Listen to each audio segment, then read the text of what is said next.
Stress.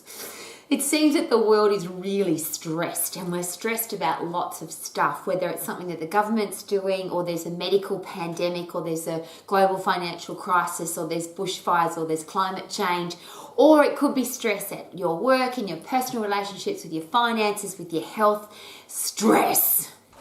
So, how do you handle it? Can you handle it? And what does the human body do when it's under stress? And this is what I find really exciting as an exercise professional, that the human body is designed to handle stress. We haven't evolved yet from wild animal jumping into the camp and trying to kill us. And that's some serious stress. When something's trying to kill you, then your body goes into survival mode. And the body produces these three amazing chemicals: cortisol, epinephrine, adrenaline. Epinephrine and adrenaline are movement drugs. Cortisol are fight and flight drugs. All of those are designed to get us to fight the animal or to flight. And because we can get away from the animal, because we can turn and fight the animal, and even more exciting if you're not a vegan vegetarian, you can kill the animal and now you can feed your family. And what happens now is our body produces the drugs that make us feel good. So instead of being stressed, instead of being diseased, not at ease, so I've got to run away or fight, our body now produces chemicals to say, hey, congratulations, you ran away, you survived. Hey, congratulations, you killed the animal, woohoo! Dopamine, reward drug, serotonin, satisfaction drug. Endorphins are the happy drugs, that are the pain-killing drugs that help us get away from the stress, and then we feel good afterwards. And then brain-derived neurotropic factor, which is the fertilizer for our brain, so that if we're ever in that stressful situation again, we know how to get away quicker, or we know how to turn and fight easier or better. Isn't that awesome? Human body designed to handle stress. So if you're really fit and you're really strong, you can sprint or you can fight. Challenge. We live in a world now where there's plenty of stress. Now, it doesn't come in the form of a wild animal usually, but if it is a worldwide pandemic virus, if it's a global financial crisis, if it's a bushfire or Mother Nature, she goes crazy, doesn't she? Bushfires and floods and droughts and tornadoes and hurricanes and horrible things that go on with nature that can be really stressful for our lives. And then we have financial stresses in our personal life. We have personal relationship challenges, and our life is filled up with stress, which our body can handle. It's designed to handle. So if you were to sprint when you feel stressed, if you were to lift heavy things when you were stressed, if you were to punch the bag when you're stressed, if you were to kick and punch at the same time, or do all of those things together, you'll automatically disperse the stress. Your body, which becomes diseased, not at ease, then becomes stress-free, because I've gotten rid of those stress drugs and replaced them with happy drugs. But unfortunately now the human body doesn't move. Most people don't do any exercise, so the stress is still there, the cortisol reaction's still there, the epinephrine and adrenaline still get your body ready to fight and flight. And what that does, which is really interesting from a physiological point of view, is sugar comes out of the muscle, out of the liver into the bloodstream so that we can sprint. The body gets ready to fight and flight by increasing blood pressure, increasing heart rate, increasing blood sugar levels, increasing blood fat levels, so that we can go. Small challenge, we don't go anymore. So in our bloodstream now we have high blood sugar levels, and I'm sure you've heard that. It's called a disease called type 2 diabetes and or cardiovascular disease. So we have these big molecules floating around in our bloodstream, glucose molecules, which aren't being burnt off because we're not fighting and we're not flighting, we're not sprinting and we're not lifting heavy or punching or kicking. So those big molecules, and they're big, sugar molecules are large, when they're banging around in your arteries, and the example I always use is a semi-trailer on a suburban street. It's going to wreck the road. So if you've got these big molecules banging around in your arteries, they wreck your arteries. They put grazes and cuts and potholes and damage to the inside, or they do damage to the inside of your arteries. So what happens now when cholesterol is flowing through your bloodstream, it can hook onto those potholes, grazes and cuts, and now you have clogged arteries. So oxygen supply, blood supply, vitamins, minerals, phytochemicals can't get through your arteries. And now all the places where we need blood, oxygen, vitamins, minerals, phytochemicals, antioxidants, it's very difficult for them to all get through because we've got blocked up arteries, blocked up hoses. And that, of course, causes heart attack, which is lack of blood supply and oxygen to your heart, stroke, which is lack of blood supply and oxygen to your brain. People go blind with type 2 diabetes because we've got lack of oxygen and blood supply to the eyes. And then the extremities. So we have, unfortunately, the biggest cases of limbs having to be cut off. And that's just, amputation is just a horrible word. But unfortunately, when you don't have blood supply, oxygen supply, vitamin, mineral, phytochemical, antioxidant supply to your extremities, off comes the toes, off comes the fingers, off comes the hands, off comes the arms and legs. And I'm saying that, and that in itself may cause stress. But the beautiful thing is that when you flight or when you fight, when you sprint, when you lift heavy, when you punch hard, when you use every muscle and bone in your body, you put your body under stress physically, you disperse all of those chemicals, you burn up the sugar, you burn up the blood fats, and you disperse the stress. So instead of being diseased, you are now at ease. And that means that we literally have control over, or could that mean we have control over dis-ease? So coronary heart dis-ease, type 2 diabetes, cardiovascular disease, the killer diseases that the world is now their pandemic's out of control. Coronary heart disease, biggest killer in the world. The argument now is coming from the type 2 diabetes people because they're saying, no, we kill more people than heart disease. Well, that's not an argument that I would like to get into. How about you? As an exercise professional, do we have the prevention and cure to dis-ease? Now, the third part of that, of course, is germs, bugs, and viruses. Germs, bugs, and viruses. What if my body can fight them? What if I've got a really strong immune system so that whatever attacks my body, whatever attacks my immune system is really strong and can fight it? And interestingly, if I've got strong muscles pulling on my bones, I get strong bones, and my immune system is built inside my bones. So if I've got a strong immune system and I eat some horrible food, and I always use this example because I'm sure it's happened to you too, where within minutes often of eating something that's got toxic rubbish in it, or it's got some kind of food poison in it, you either throw up or you go to the bathroom and poo, or you do both, and you get rid of those toxins really quickly. Isn't that awesome how the human body is designed to get rid of the bad stuff really fast? It's designed to fight germs, bugs, viruses, and diseases, but only if we have a fit, strong body. If our body is weak, if our body is frail, if our body isn't the fighting machine that it's meant to be, is it possible that our ability to fight germs, bugs, viruses, and diseases becomes very limited? And as a parent, as a teacher, as a coach, me as an exercise professional, I always ask this question, can we afford to be weak and frail? If people are relying on you to be strong, physically and mentally, and I always use the example of mental strength, not just physical strength.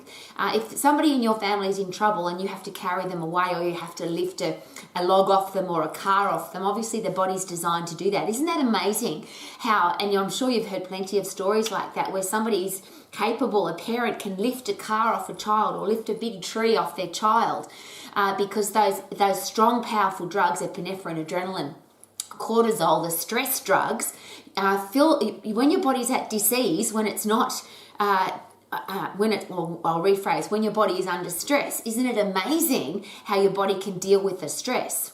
But interestingly, one of the third things we do when we're under stress is we can fight, we can flight, or people panic. And usually the human body panics, it freezes, hoping the animal won't see me, because your body then goes, well, you're not fit, you're not strong, you're frail, and you're weak, and you're mentally weak. You don't have the ability to turn and fight. You don't have the ability to sprint away, so let's freeze. And unfortunately, and I always ask this question, is panic ever part of the solution? If you are a parent, a teacher, a coach, somebody who's in a leadership role, do you ever have an option to use panic as part of the solution? When your brain freezes from panic and stress, you obviously can't think clearly. And it becomes a hormonal thing. It becomes an emotional thing. So the question is, do you need to think logically? Do you need to think with an open mind, with a mind that can come up with solutions? Do you need to have an optimistic mind? And of course, that's where brain-derived neurotropic factor comes in, which is the fertilizer for your brain. So when you sprint, when you fight, you now have those chemicals in your brain that allow you to think more clearly. So instead of using alcohol, or instead of using drugs, or instead of smoking or gambling or any of the many things that people do to try and get rid of stress out of their body, they try and get high, they try and remove the stress from their brain because they can't handle it. So they try and take external pharmaceutical drugs or recreational drugs or all the different things that people use to try and get rid of stress. But ultimately, we've got a stress fighting machine inside our body. It's called fight and flight. It's called sprint away or turn and fight. And not only that, and I'll go back to the third part, which is if I've fought and if I've flighted, if there's such a word, I now have a brain that has to work out how to do it better next time. That's the human body. It's designed to survive. So next time, how do I fight the animal even better?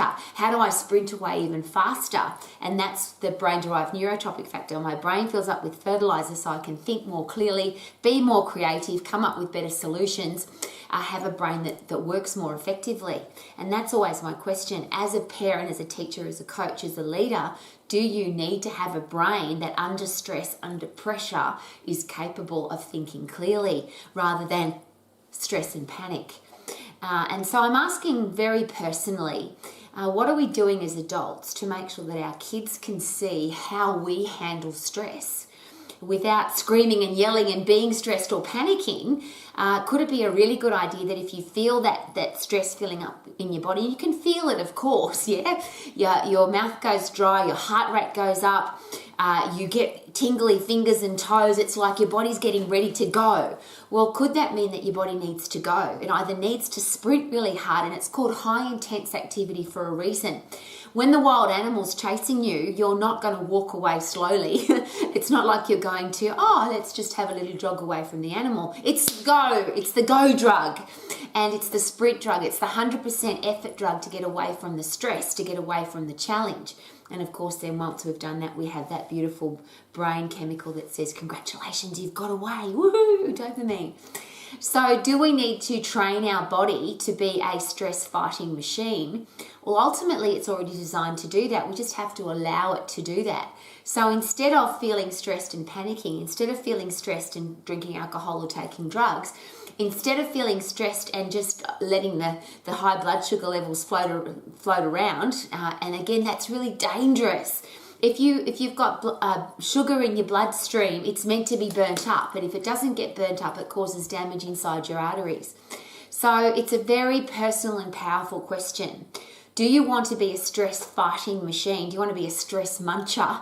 Or do you want stress to control your life? And it will, and it causes dis-ease. That's how that whole horrible circle comes together, where your body's under stress, it needs to fight, it needs to flight, but you don't let it do that. So it ends up panicking, it ends up shutting down, it ends up getting diseased. So if you want a body that can fight everything, the wild animal, the stress that comes from work, the stress that comes from a relationship, the financial challenges, the health challenges, the germs, bugs, viruses, and diseases, could it be a really good idea to be really fit and really strong? And it's not just get fit, go for a walk, or get strong, let's go to the gym and move some things around. It's the 100% effort that gives you the 100% result. So if you want to get fit, you've got to get puffed. You've got to put your heart and lungs under 100% effort to flight away from the animal.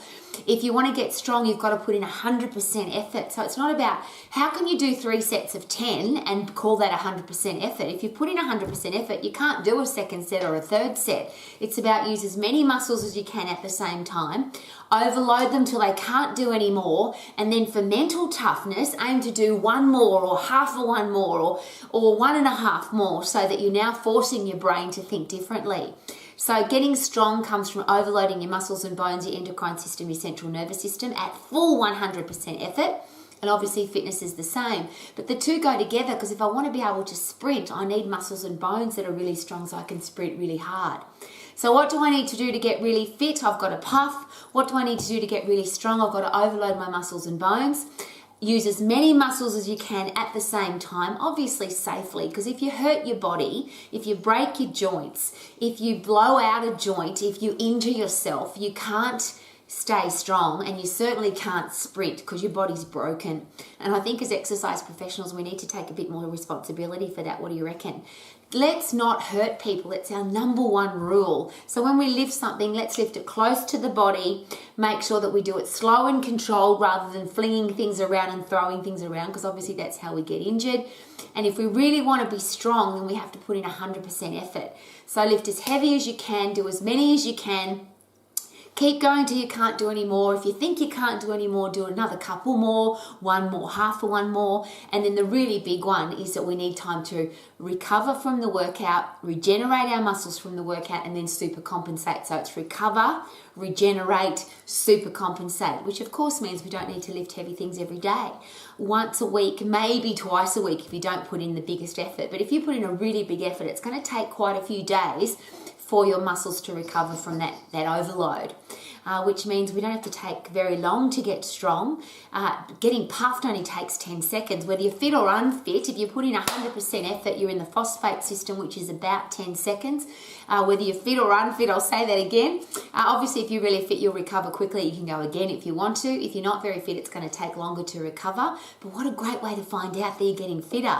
Get really puffed and then measure how long did it take me to get my breath back. And when that period of time becomes shorter, obviously you're getting fitter.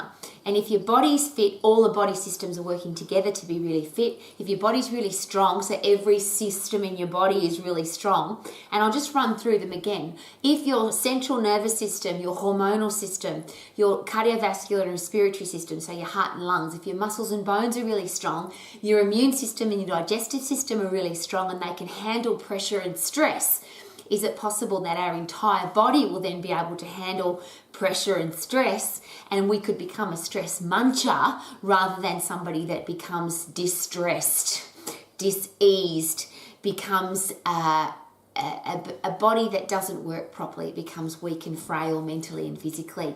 I can't afford to be weak and frail. How about you? I can't afford even to sprint and to run away.